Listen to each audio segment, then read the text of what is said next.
Aujourd'hui l'économie podcast. La Grèce sort de la tutelle mais reste sous surveillance par Ablajou Naïdi. Un retraité attend devant la Banque nationale de Grèce dans l'espoir de toucher sa pension. Photo d'illustration. Reuters, Alexandros Avramidis. Une page se tourne pour la Grèce, ce lundi 20 août 2018. Du moins dans ses relations avec les institutions européennes et le FMI. Après 8 années de programme d'aide internationale, le pays sort de la perfusion financière. En 8 ans, la Grèce s'est vue verser 289 milliards d'euros de prêts par ses créanciers, la fameuse « Troïka », Commission européenne, Banque centrale européenne, FMI. Athènes doit désormais se financer sur les marchés. Mais le pays est-il prêt à entendre les créanciers? Le pays est dans de bonnes dispositions pour naviguer seul sur les eaux des marchés financiers, pour reprendre la métaphore maritime du commissaire européen des finances Pierre Moscovici. Pourquoi cet optimisme de la part des partenaires européens, alors qu'aucun Grec n'oserait faire la fête aujourd'hui? En début de mois, Athènes a reçu une dernière tranche importante, 15 milliards d'euros pour lui permettre de couvrir ses besoins de trésorerie, et honorer ses engagements financiers pendant 22 mois après ce lundi. Une sorte de matelas au cas où le décollage serait plus difficile que prévu. En juin dernier, un accord a été trouvé pour non pas réduire la dette faramineuse de la Grèce mais reporter son remboursement à 10 ans. Tous ces éléments sont censés rassurer les investisseurs privés, leur indiquer que les titres grecs sont dignes de confiance à nouveau. Et puis les perspectives économiques sont meilleures depuis l'année dernière, le pays est sorti de la récession.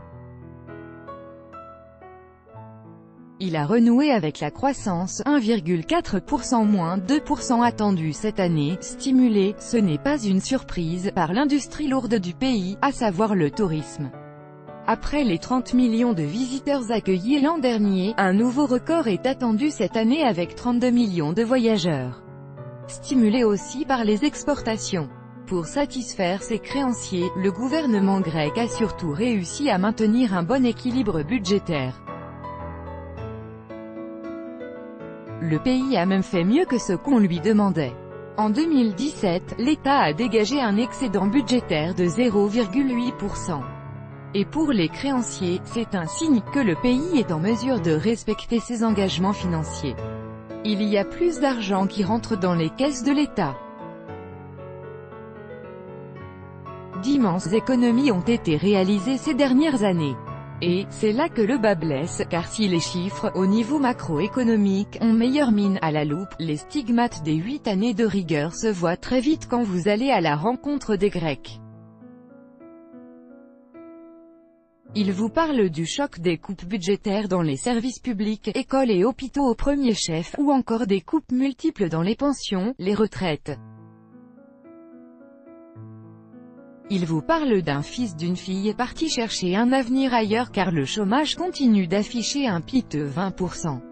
Les entrepreneurs, en particulier les plus petits, évoquent l'impossibilité d'obtenir des financements à la banque, car les banques sont encore fragilisées.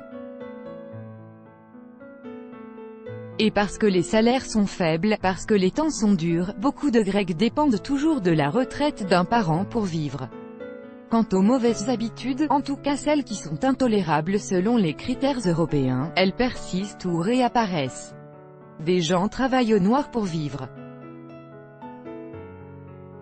Y compris des notaires et des avocats, bref, on ne sort pas de 8 années de rigueur comme cela.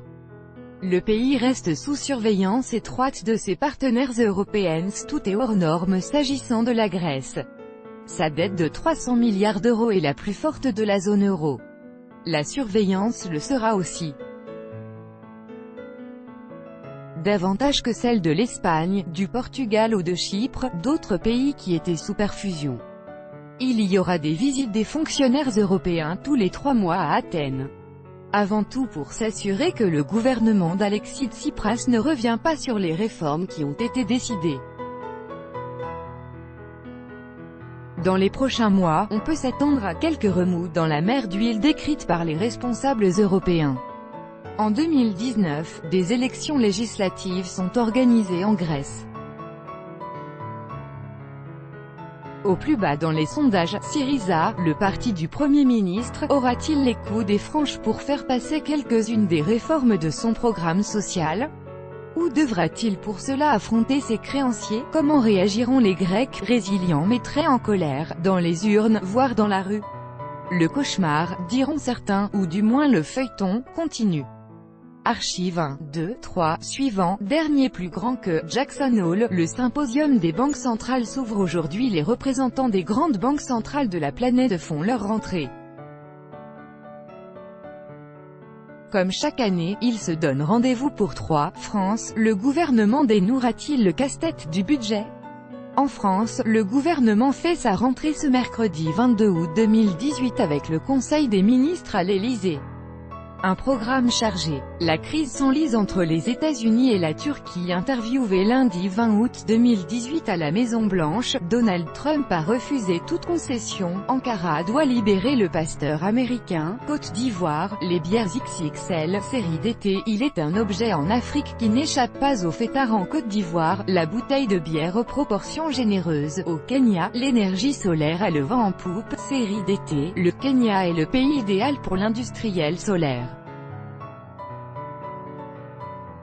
Depuis plusieurs années, des kits composés de lampes, radio ou encore télévision, à Paris, le Temple africain du cheveu, série d'été, à Paris, dans le quartier du Château d'Eau, les magasins de mèches sont légion, 1, 2, 3. Suivant, dernier plus grand que